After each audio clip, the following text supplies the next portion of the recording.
já toquei nas cordas, chorei.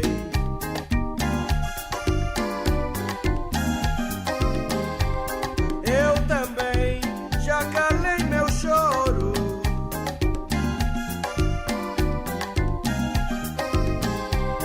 Eu também já chorei de amor. Chora.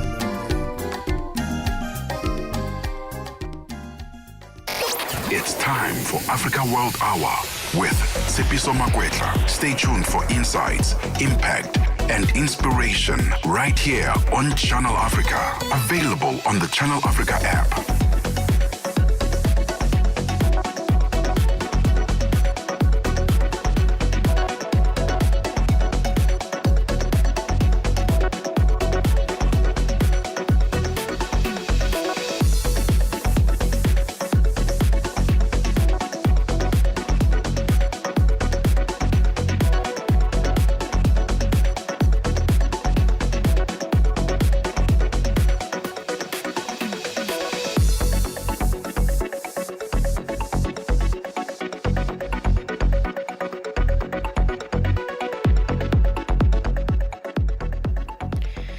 And it is 2100 hours Central African time. A very good evening to you. A warm welcome. This is Channel Africa, the African perspective. This is Africa World Hour. Welcome to it as we bring you the very latest news. 60 minutes of news and current affairs developments from the heart of the continent, all corners of the globe. This is Channel Africa. Stay connected to Africa and the world. The global voice of the South African Broadcasting Corporation. Let's take you straight to your top stories this hour. 1 hour, one continent, one voice. Africa World Hour with Tsepiso Makwetla on Channel Africa, the African perspective. And we start now with your top stories. An historic moment in UK-Africa relations unfolding as Bola Tinubu arrives at Windsor Castle for a state visit, the first by a Nigerian leader in nearly 4 decades. The visit marks a significant step in strengthening the ties between Nigeria and the United Kingdom, with growing trade, investment and a large Nigerian diaspora linking the two nations. Independent consultant on conflict and peace security, Dr. Catherine Nwajaku Daho says the visit could signal new opportunities for economic cooperation. What is clear is the UK government is very keen to lean in on what they're referring to as partnership, and that's strategic partnerships with emerging powers, of which Nigeria is a significant one on the continent. What that will mean in terms of migration policy is really anyone's guess, but it's very clear that there is a wooing sort of enterprise, entrepreneurialism on the part of the UK with respect to Nigeria that we haven't seen for some time. And this builds on the last couple of years, particularly under the Foreign Minister, David Lammy, the former Foreign Minister, to start talking in other terms, in terms of investment and trade. Former Ethiopian President Saleh Work Zewde says an attack on women's rights is an attack on democracy. Speaking at the Forbes Women Africa Leading Women's Summit in Johannesburg, South Africa, Zewde says the continent's leaders have to engage in bold conversations that move its people forward. An attack on women's rights is an attack on democracy. Look at the examples around the world. We see leaders who cloak their power grabs in the language of traditional values. They tell women that our primary role is in the home, not in the halls of power or the corner or office. They pass the laws that restrict our autonomy over our health, our futures, and so on. In some nations, this has gone as far as barring girls from education, systematically excluding them from professional life from childhood. The police commissioner in South Africa's KwaZulu-Natal province, Nhlanhla Mkhwanazi, has explained the withdrawal of his statement regarding former police minister Bheki Cele. Mkhwanazi says the withdrawal is as a result of evidence emerging that it was likely a case of mistaken identity. During his appearance in October last year, Mkhwanazi testified before MPs that Cele had regular communication with and had received money from alleged criminal kingpin Vusimusi Kat Matlala. He clarified his position. Ket Matlala deposited the money into this account. And this man was appreciative, he's unemployed, and he said he took some of this money, gave it to his girlfriend. And he wanted more money because he doesn't know who's this person that is donating the money to him that he does not know. It is then when Vusmus Matlala realized that looks like he's talking to a wrong person. And Vusmus Matlala says on the WhatsApp message, "Who are you?" And this person explained, "No, I'm so and so." So immediately after that, Matlala deleted all the messages that he had sent.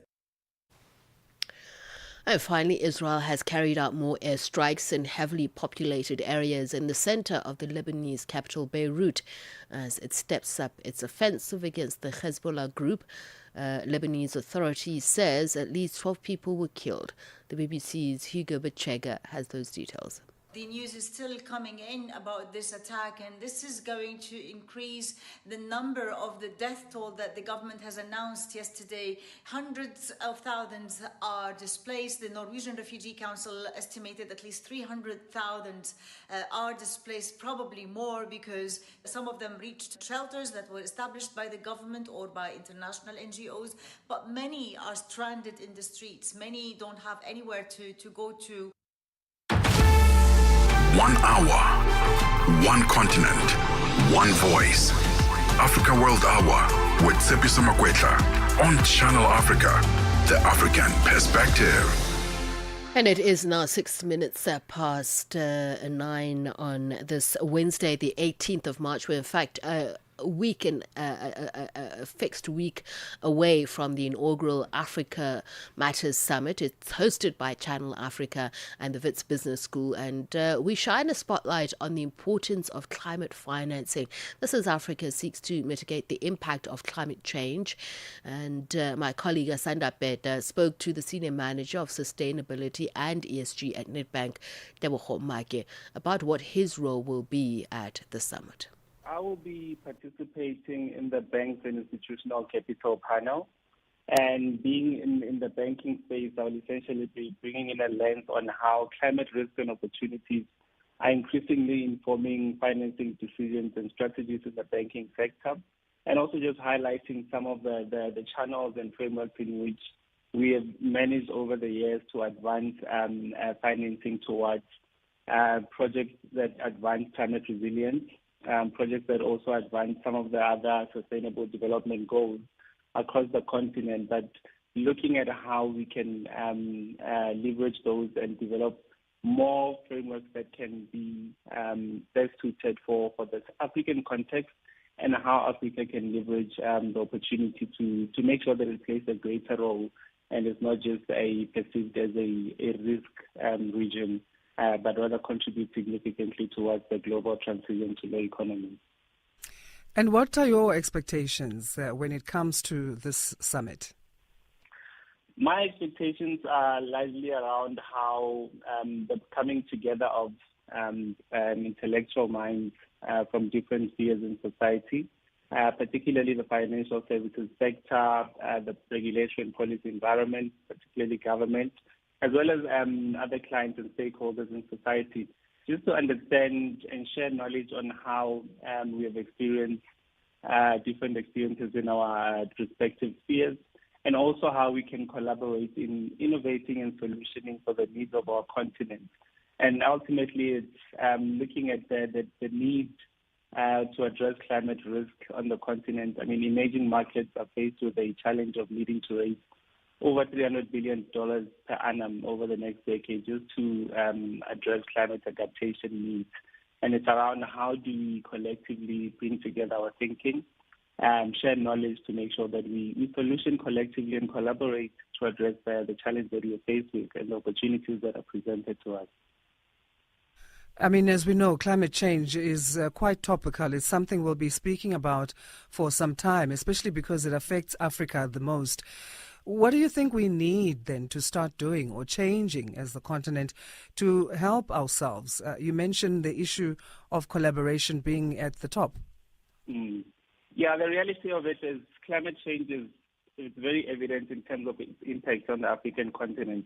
I mean, a lot of countries are exposed to severe weather events which are more frequent than they used to be. There's challenges if you look at the food, water, and energy nexus. It's quite common across the continent, and that's pretty much related to climate change. And it's just appreciating those realities that we are faced with in our day-to-day lives, as well as what businesses are faced with, which ultimately impacts the economies of the African continent. But secondly, is how do we ensure that we position and look at this as an economic strategy, something that can help advance Africa's economy, not just from a growth perspective, but also address other socioeconomic developmental areas, because if we look at it from that perspective, we'll be able to create employment, address some of the challenges around climate risk in the agricultural space, which threatens food security, and also just enhance our climate resilience in infrastructure and other parts of the economy.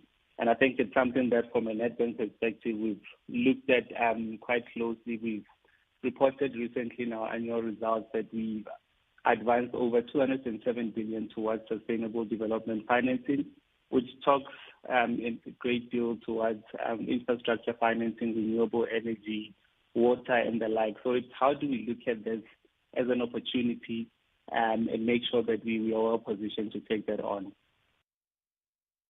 And that there was my colleague Asanda Beda speaking to one of the panelists that will take part in the Africa Matters Summit. It's going to be hosted by both Channel Africa and the Wits Business School. It will be at the Gordon's Auditorium on the 25th of March, 2026. That's just a week away, and you are most welcome to join us. In fact, we'd love to hear your thoughts, and you don't necessarily have to be in the climate change space, because I think climate change affects all of us. So if you are a member of a community that is affected or afflicted, please do send your thoughts through and just write us. So we are on social media at Channel Africa 1 is where you'll find us on TikTok, we are on YouTube, and Channel Africa is what you use for Facebook. Broadcasting in 5 different languages, connecting the continent. This is Channel Africa, the African perspective.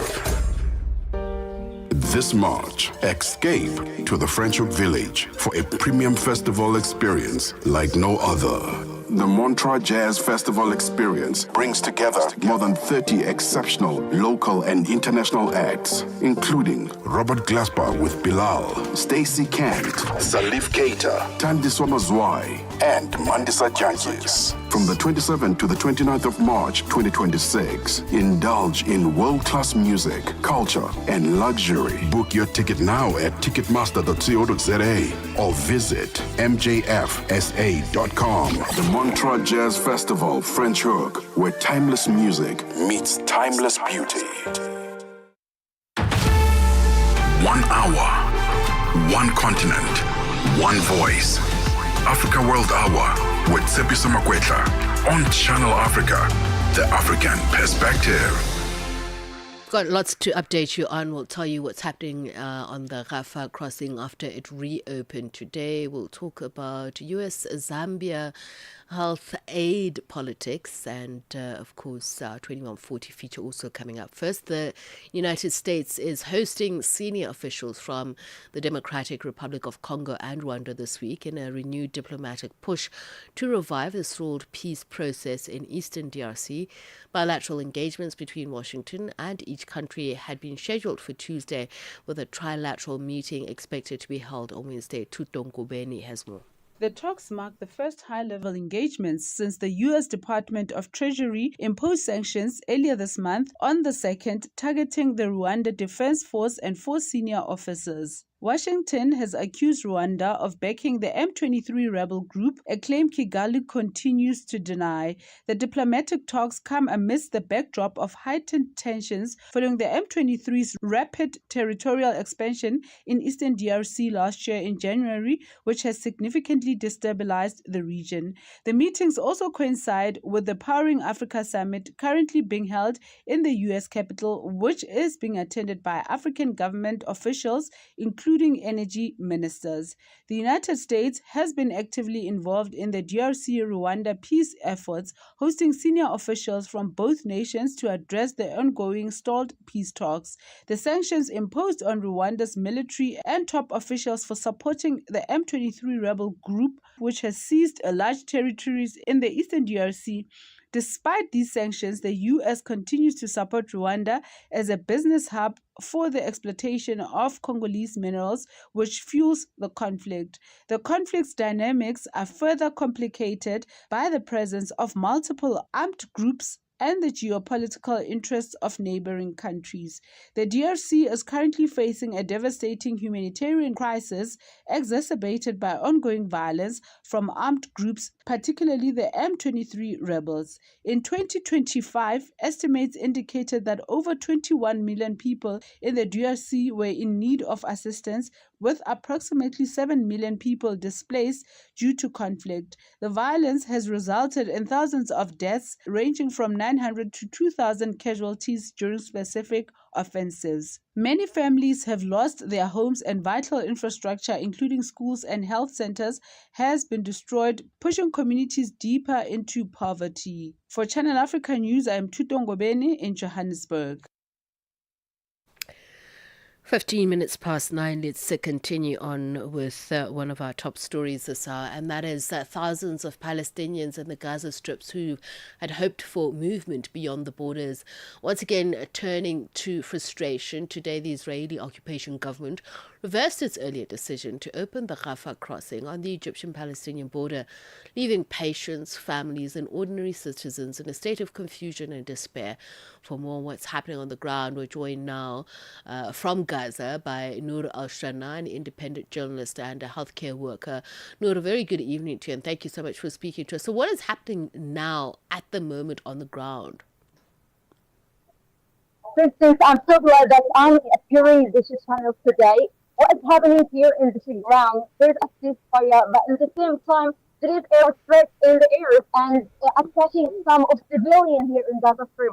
The condition is not stable with the ceasefire. From the side of aid is not always required here in Gaza. Or from the side of airstrikes, there's a lot of marchers nowadays, and the airstrikes came in many areas in Gaza Strip. So has there been any decision by the Israeli government, Noor, on why the turnaround in its decision on reopening the Rafah border crossing? The border crossing, actually, this is an important point we are talking about it. And this is, as we know, the border of Rafah is the main area for us in Gaza Strip, the main place for us. But we are suffering every day by closing it. There is a lot of and thousands of people which need to be out for medicine, which the people injured need to be out for medicine, and it's not allowed for them until this moment. There is a lot of people inside the hospital. They are waiting themselves when they will be out of Gaza for getting medicine. But Israelis, they are making everyday challenges by closing the border from the side of the food and traveling for the people for getting a medicine and treatment. And it's very hard because they are making very few numbers of the Palestinians to be out of Gaza in Gaza Strip. Do we know in terms of numbers, Noor, how many people, as we mentioned earlier on, there are injured people, people in need of urgent medical attention, families, etc.? How many people had gathered at the Rafah border crossing today to try and make a crossover? It's from in news that 50% going to live in Gaza, but not all of them injured because there is a partner going to be with the injured person, like a family members, like 2 or 3 people will go with injury, but as an injured person going to be like 15, maximum to 20. It's not a huge number for Gaza. It's full of people which losing their arms, and they need urgent treatment, but it's not allowed for them until this moment. And that not only for this, only for injury. There's a lot of students are waiting for leaving Gaza for continue their education and get their scholarship outside. And until this moment, not for everyone to leave. Even there is many people in Gaza die right now because the border is not allowed for everybody. here in Gaza before 1 month from now, and the border was closed, and it's very late to leave Gaza. There is a one patient here in Nasser Hospital was being killed, die from waiting his turn to go out of Gaza, and there's no responder from the side of court to make him out, and he was dying from his suffering, and there is no one respond him as a Palestinian to get treatment outside of Gaza. Noor, what is the emergency aid situation like? Clean drinking water, food, medicines, etc. What is the availability? To be honest with you, it's not came to Gaza regularly. Here in Gaza, for 3 days, we were starting to be in starvation again. The prices become suddenly expensive because the food was not entering Gaza from many sides. As we see in the news, that inside Gaza there is some aid, but on real ground, as a Palestinian journalist, as a nursing student, what I see and the people seeing is different in real ground.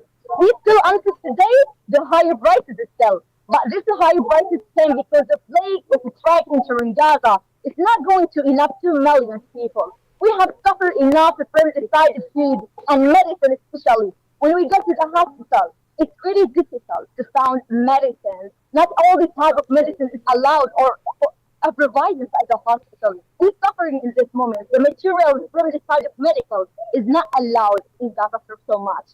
What is it reach us in Gaza is very few comparing what we need really. Noor, I do hope that we get to speak to you once again to just find out what the situation is. Noor Al-Shana, an independent journalist and healthcare worker, just speaking to us there at the Rafah border crossing, which was meant to open today, but once again, it didn't happen. And she is saying the situation is very dire for many Palestinians inside and outside, saying that many are dying as a result of the closure and the conditions are very punishing. Conversations are happening, and Channel Africa is at the heart of them.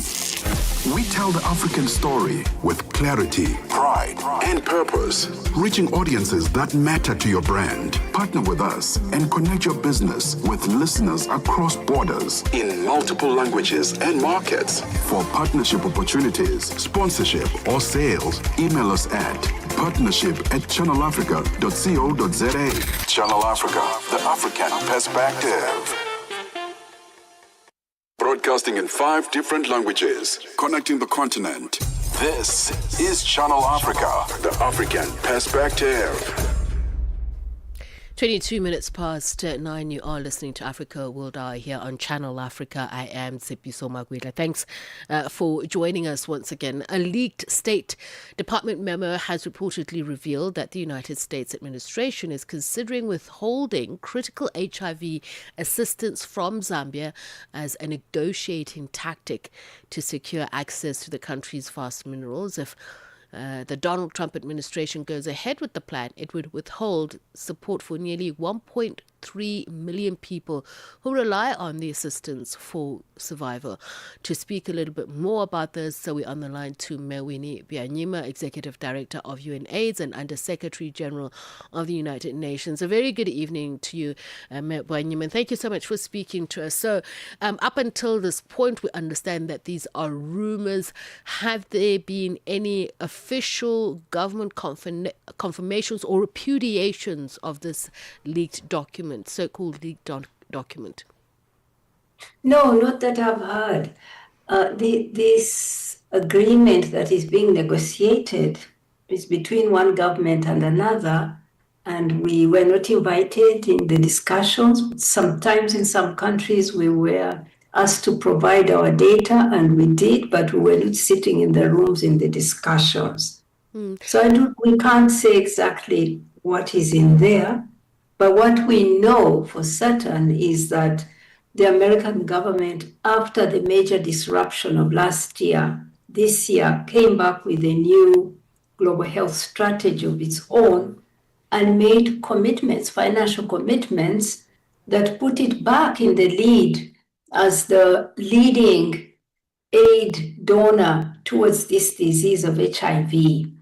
So we see all these agreements, but we are not sure what is contained in them, but they are focused on health They use our global health targets, HIV targets, and they are being negotiated government to government.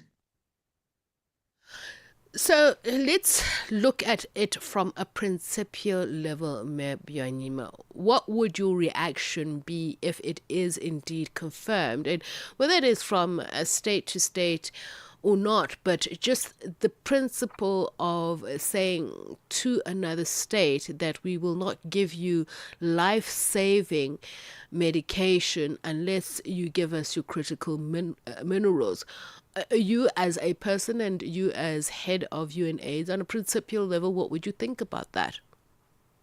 Well, first let me put some facts on the table that these agreements, many of them are for committing American resources, taxpayers' resources for the next 5 years. They also ask the governments to commit to increase their own spending every year so that it is like a grace period for these governments to slowly or progressively take over paying fully for their health HIV responses. So they are mostly they are firmly focused on health. And then another thing about these agreements is that they are putting resources into commodities. That's the tablets that keep people alive.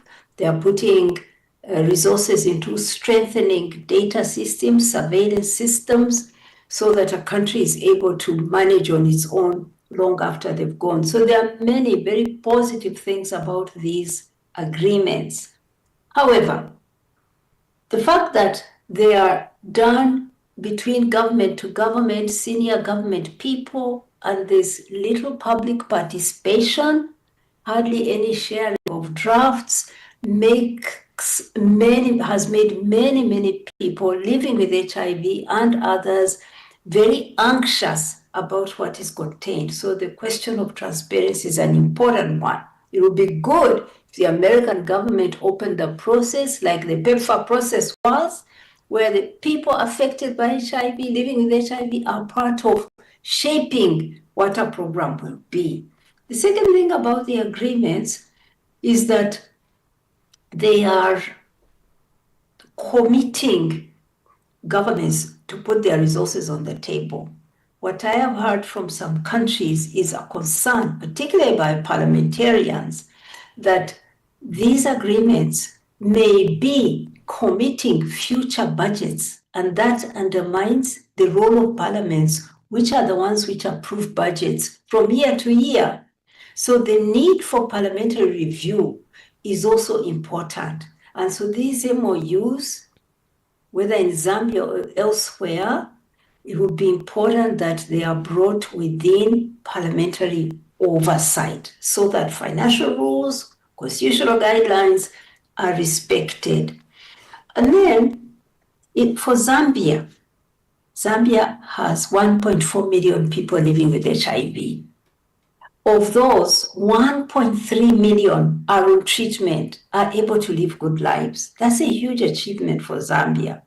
Zambia has brought down deaths by 40%, brought down new infections by as much, and is on its way to fighting and ending AIDS, but always with global solidarity. And the biggest supporter is the United States, putting in close to 80% of their total resource. 92% of their funding for HIV comes from outside. So Zambia does need these resources to keep its people alive and keep the fight on. The question of linking this to minerals is a total surprise to me. If it is the case, then really it couldn't be right that people living with HIV, that their lives are put at risk or are made a bargaining chip for other issues. We would want the agreement to be strictly on HIV and with agreements on HIV, but not connected to any other issues. And you made the very important point that, for instance, the WHO has impressed upon governments to raise their domestic spending on health to up to 15% of their national GDP. And it is important, which is what African governments are discussing now, that with the lack of direct financial aid from countries, they need to start being self-reliant. But as you touched on it, it's about the ethical aspect of it. I mean, if we look back at when we had vaccine diplomacy, that was something that was raised as, a very troublesome issue, to look at life-saving medicine as a bargaining chip. So as UNAIDS, what would you then say to both countries if this was something that's on the table? And if that is something that Zambia is willing to do, that's fine. But its sovereign health data and biological samples do point to an existing problem. Look, Zambia is a sovereign state and exercises its sovereignty. Whether it signs what it signs, that is its responsibility. We, as UNAIDS, as the United Nations part that coordinates and leads this global response, there are several things we advise. One, of course, is transparency of such processes, such agreements, the way they are made. It's so important to hear people living with HIV and people at risk of HIV, our young people especially, to hear what their needs are and how they want to be served, so that an agreement is based on real needs of people and there's accountability for the results from those agreements. That's one. We strongly recommend that.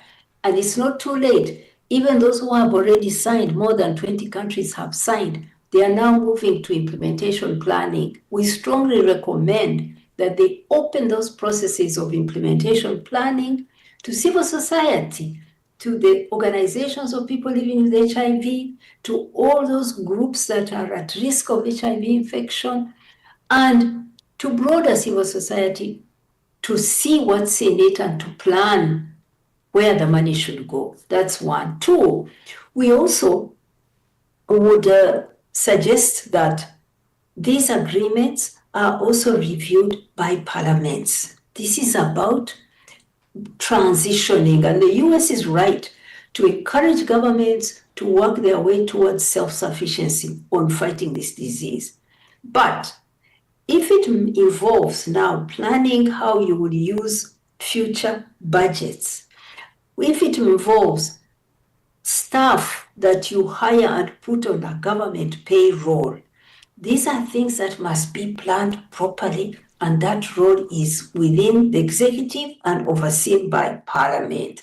So again, we advise the American government to respect those processes, national planning processes, so that there is real accountability, so that money is spent properly. If it's not done like that, I can tell you, you have opportunity for waste, you have opportunity for corruption, and because nobody will have carefully planned and seen and put in all the benchmarks for measuring progress and all of that. So that's important. The last point is one I've heard about data, sharing data. Here I have heard several countries say that the provisions within some of the MOUs regarding data privacy that are impinging on data privacy, on patient privacy, their personal information, and that also about commitments about pathogen sharing or sharing information, data on information on surveillance information. These are also things to negotiate carefully and to bring in the views of national experts, bringing in the laws of the country and respecting them, bringing in also the perspectives of people like ourselves who are in those countries for that purpose, to provide technical expertise. WHO UNAIDS, UNFPA, we are all there to support the countries to use the best science.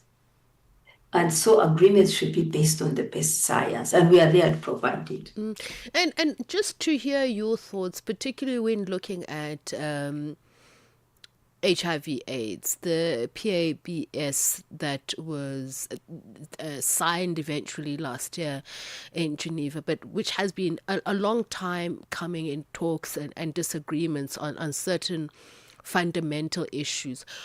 Just on a general level, it doesn't sound harmful to share data on pathogens and etc. And either health system information and data. But what do you think seems to be the problem with African countries who are saying some of these agreements are lopsided? What would be equitable when we talk about pathogen access and benefit sharing?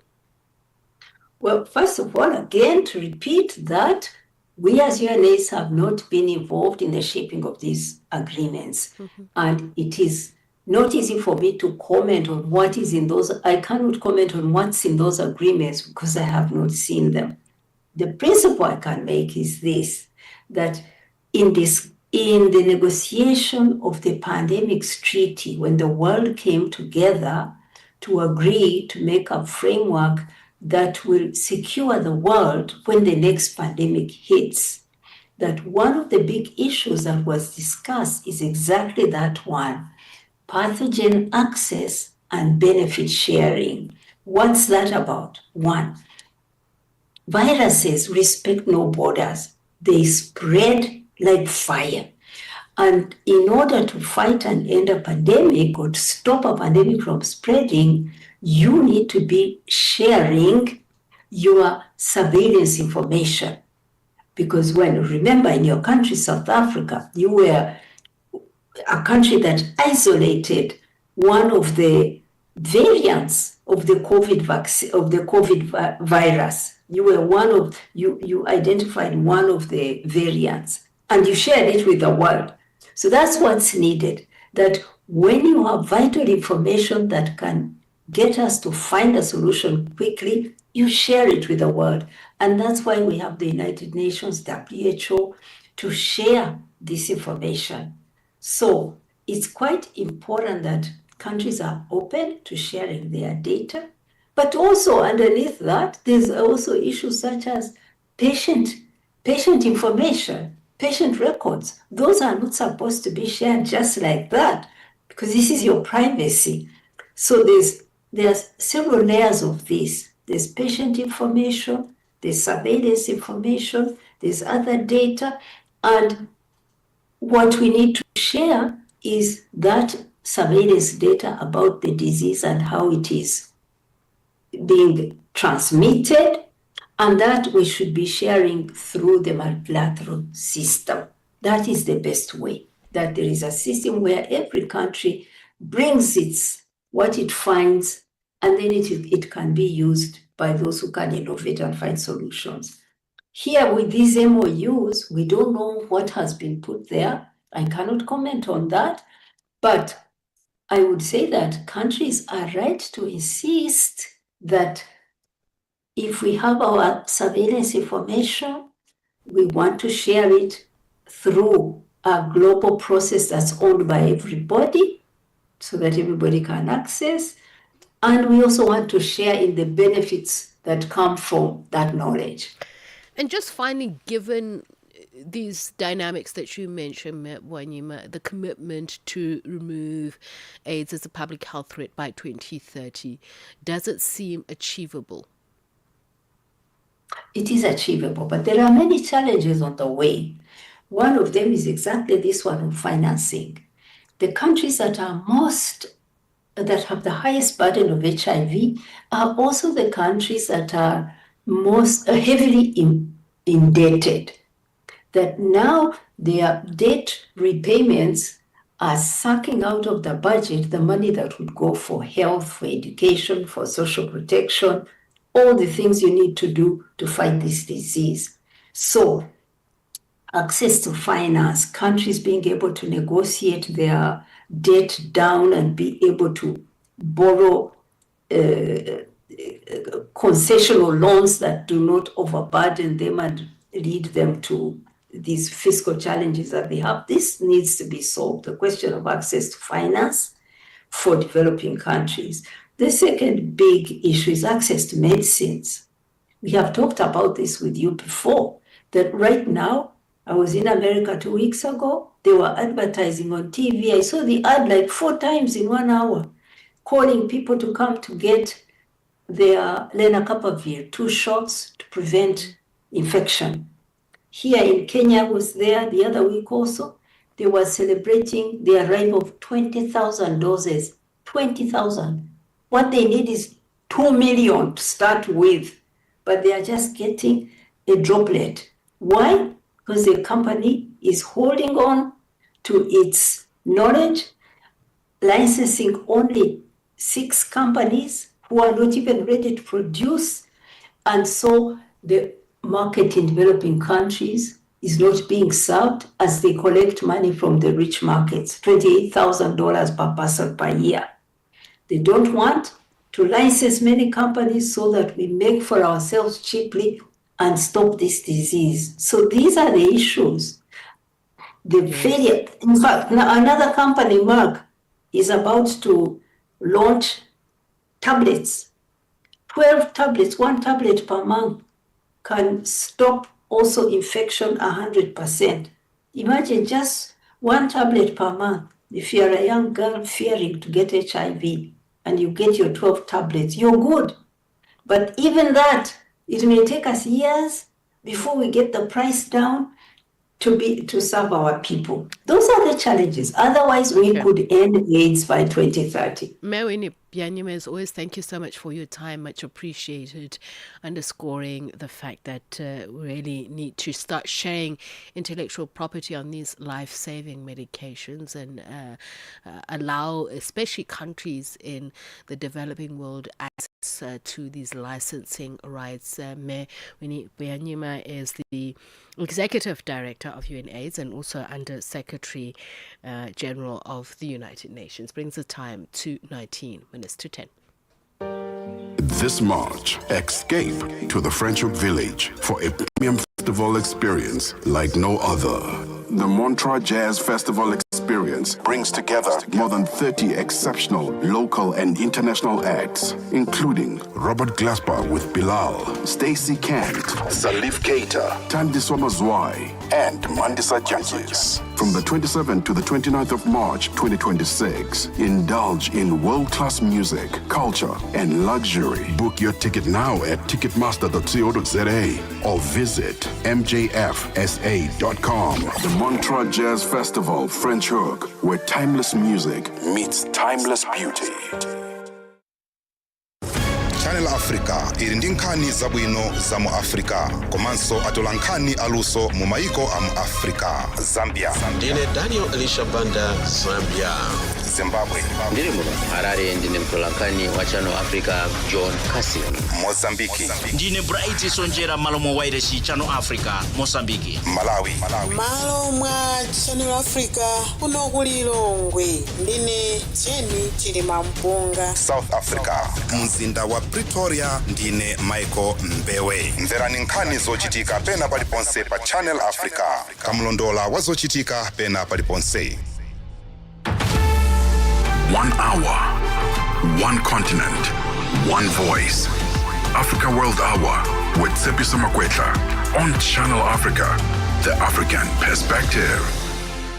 It's now 17 minutes to 10, following a series of devastating coordinated bombings that hit Nigeria's Borno state capital on Monday evening. Nigerian officials are continuing mop-up operations in the area, and there have also been other bomb attacks in other parts of Nigeria as well. The suspected suicide attacks, though, in Borno coincided with the breaking of the Ramadan fast, where targeted in some of the city's most vital public spaces. At least 23 confirmed dead and 100 survivors reported fighting for their lives. To speak a little bit more about this, we on the line to Channel Africa correspondent in Nigeria, Jonathan James Lamigon. Jonathan, a very good evening to you. So just tell us about the post-Ramadan attacks that we have seen in Nigeria, because as I mentioned, we're not just mentioning that there have been several others.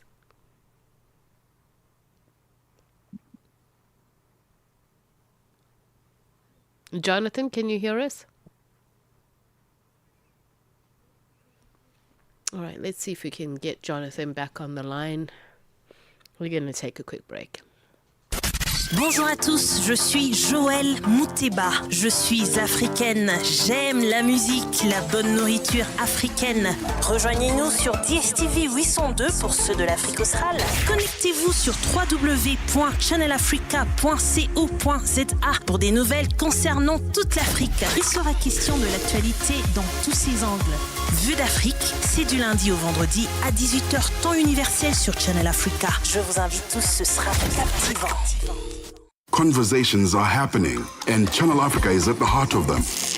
We tell the African story with clarity, pride, and purpose, reaching audiences that matter to your brand. Partner with us and connect your business with listeners across borders in multiple languages and markets. For partnership opportunities, sponsorship, or sales, email us at partnership@channelafrica.co.za. Channel Africa, the African perspective. Zochitika ndi madaphiri kamlondola wa zochitika pena paliponse. Ndi anthu angati amene akudziwa za ndondomeko imeneyi? Ndi anthu angati ku Malawi? Ndipo ndi chifukwa chani anthu amene sakudziwa? Ndi alimi angati akudziwa za ndondomeko imeneyi? Ndinganene zokuti amene amadziwa ndi amene ayitanidwa ku meeting. Malawansi. Tibwerere ku zimenezo timathapezeka zokuti tayitana alimi. Koma alimi aja akabwerera alibe kuthekera kufotokozera alimi ena azinzawo. Ndiye ngati ife mabungwe timatha kuwapanga support kuwapasa maalawansiwo chakuwapasa transport tiyeni kulilongwe mukapereke nawo ndithu information imene ikufunika kuchani kuzamalabo akabwerera sitapatsa ndalama yokuti kayitaneni mudzi mwanu mu anthu mukafotokozera zomwe mwapeza kodi iwo anthu akumudzi angatenge nawo gawo bwanji ndiye mpomwe tikuperewera. Zochitika ndi madaphiri lolemba mpaka lachisanu pa nthawi ya 7 koloko kufikira 8 koloko madzulo pa Channel Africa. 1 hour, one continent, one voice. Africa World Hour with Tsepiso Makwetla on Channel Africa, the African perspective. Equity Group Holdings PLC has posted record profits for the year ending December 2025, becoming the most profitable company in East and Central Africa. The strong performance, driven by digital growth and rising regional contribution, comes as the lender sets its sights on expansion into markets including Ethiopia and West Africa. Daniel Ominde reports from Nairobi. Equity Group Holdings PLC, one of the largest financial institutions in East and Central Africa, have today become the region's most profitable company after posting Kenya shillings 75.5 billion in profits after tax for the year ending December 31st, 2025. That's approximately $583 million.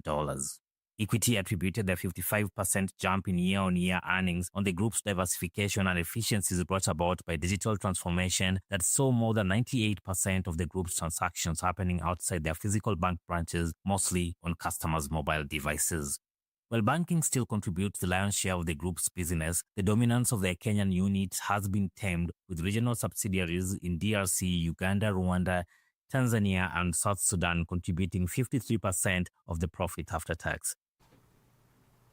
And let's take you back to Nigeria. We speak to our correspondent from Channel Africa, Jonathan James Lamigon, about the attacks that have occurred in Nigeria post-Ramadan, the most prominent of which has been those in Borno State. Jonathan, what can you tell us about the attacks since Ramadan ended? Well, this happened on Monday night in Maiduguri, northeast of Nigeria. And like you aptly captured, just about after when the call to prayers had just happened.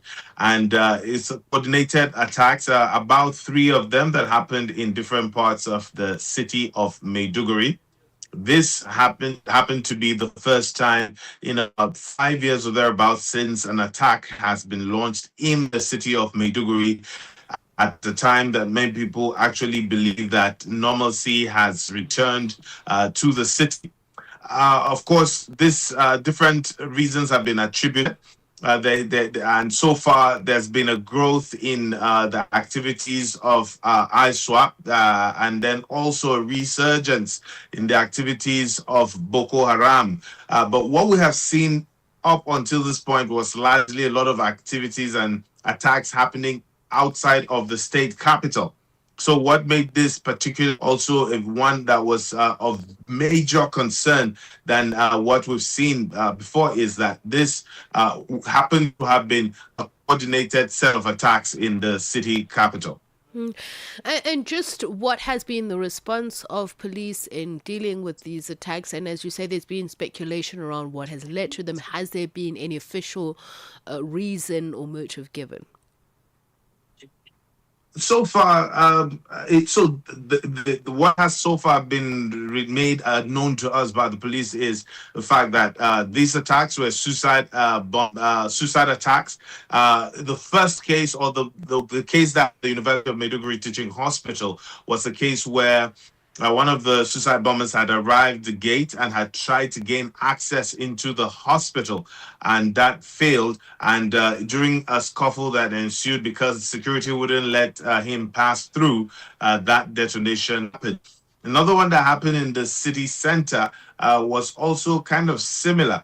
So far, the police hasn't released details as to which of the particular groups that have terrorized this area is responsible.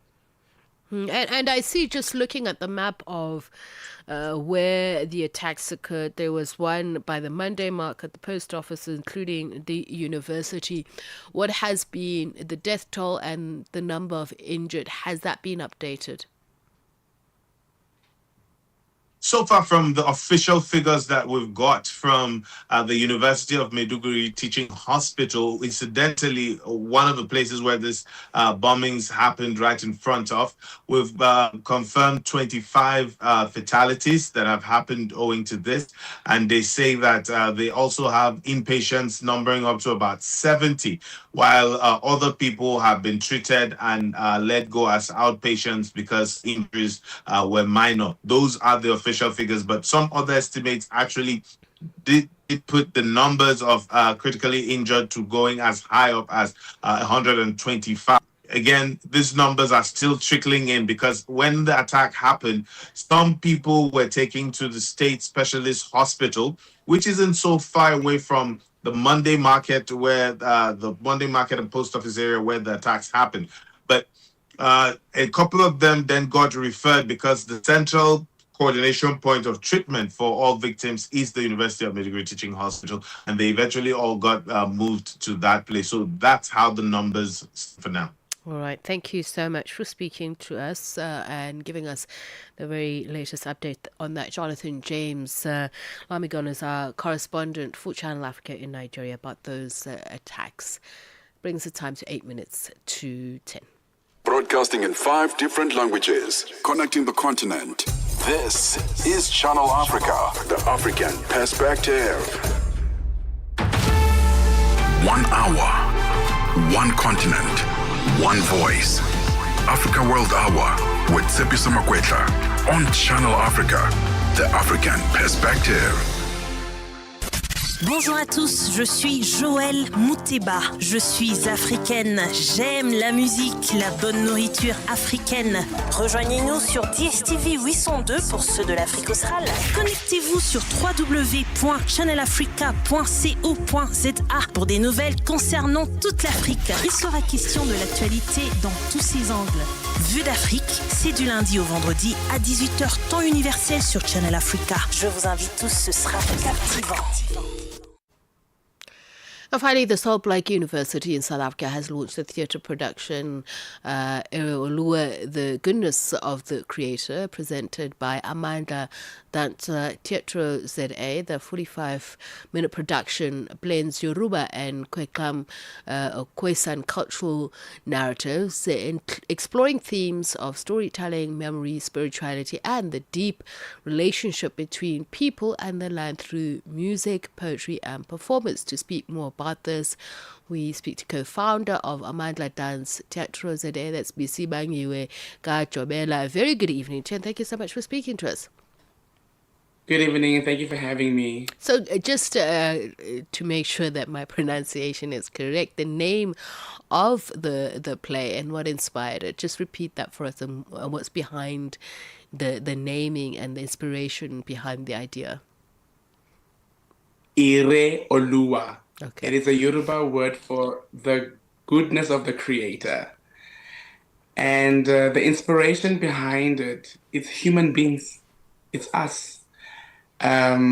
We have been given this gift of living on this earth.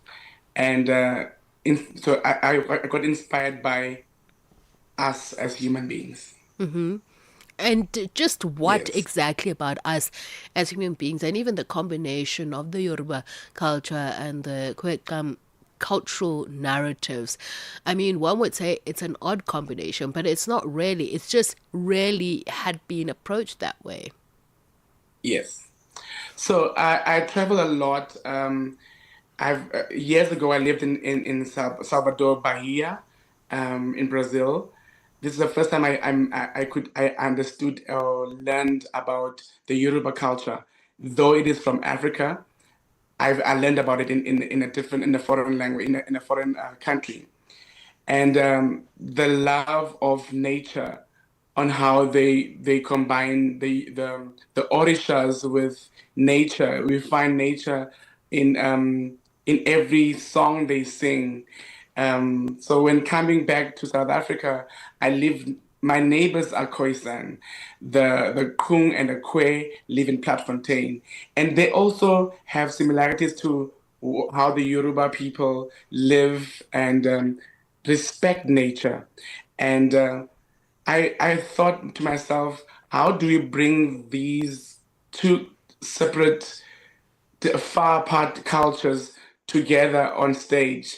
And this is how Ire Olua came about, mixing this, like you said, a weird combination from the southern to the west of Africa to make this magical show called Ire Olua. And I'm very fascinated. So what happened in Brazil that you found yourself being educated about the Yoruba culture? Because, as you say, the most unimaginable place for you to learn about Nigerian culture. And also talk to us about what are the similarities between the Yoruba and Khoisan culture. I know you said nature, but what has been symbolic, what has been practiced that made you think of the two together?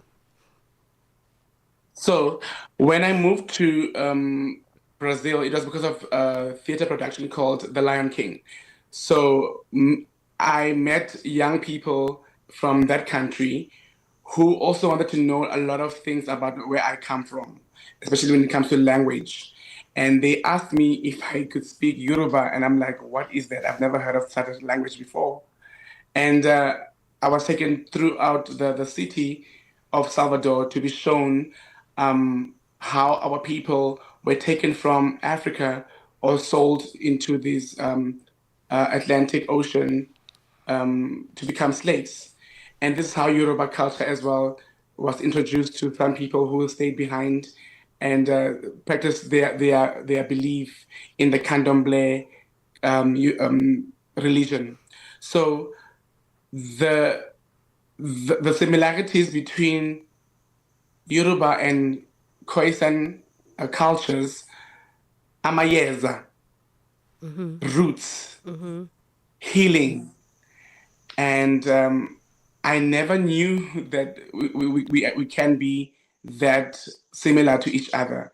So when I talk about earth, anything that we say in Setswana, Ditswang Mung, which is what the earth is producing. Some, it's like minerals to other people, diamonds and gold and all those. There are other minerals that we are taking for granted when it comes to African belief or African spirituality. So umhlaba, it's what gives us life as well, which we need to take care and love it back. So this is what makes this show very Okay, so what can we special to me. what can we expect from the show? What are people expecting? What should they expect to see? They should expect. Most people don't do, when you hear a different language, you always think ukuthi Kiboloyi, Ubutakati, because it's a language that you don't know, or you've seen in a movie how people portray it. We should expect to hear amazing languages of the Khoisan, not just to read about them on the books, but to see how they move and how do we put this together and to make it a contemporary piece. Yeah. Well, we certainly wish you all the best, and we wish we were able to come and see it, BC, but I'm sure those who will be able to. So very quickly, where can people see it and when? So on the 20th of March, we were invited to a festival called Hiyo Tenamu, which means let's have fun in Kwedam. Kwedam is the language spoken by the Kwe. It will be held at the Northern Cape Theatre on the 20th of March at 5 o'clock. And it's just 25 Rand. And where else? Or are you still planning that? Where else? We're still planning to see where it can go. Maybe National Arts Festival. We don't know yet what is happening with the festival. So we're looking forward to hearing good news that it's continuing, and hopefully we will be taking the show to the National Arts Festival. Indeed. Thank you so much, BC. Much appreciated, and all the best to you, BC. Bangiwe Gajobela is a co-founder of Amandla Dance Teatro ZA. That's how we come to the end of Africa World Hour. Up next, Shayla Kumana with African Diaries. Broadcasting in 5 different languages, connecting the